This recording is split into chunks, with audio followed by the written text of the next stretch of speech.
We start with the crisis in South Sudan now, and international calls for an arms embargo against the warring sides have been mounting, with the latest call coming from Angola with the support of the United Kingdom.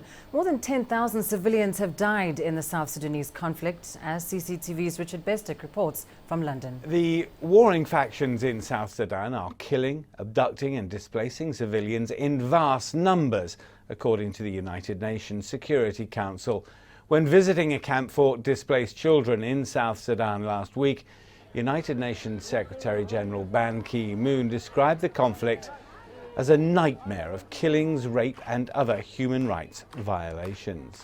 The government of South Sudan must step up to its responsibility and protect its population.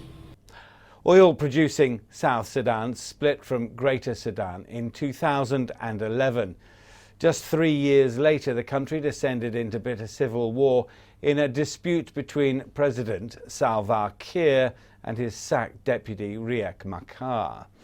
The UN Security Council last month threatened an arms embargo on both sides, but Angola, an elected member of the Security Council, and Russia, a permanent member with veto powers, both resisted the move.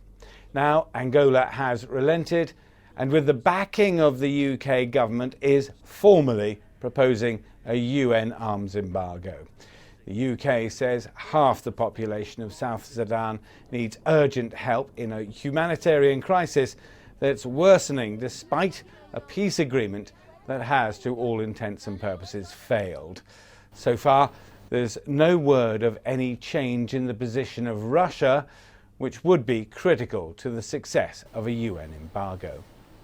Richard Bestic, CCTV, London.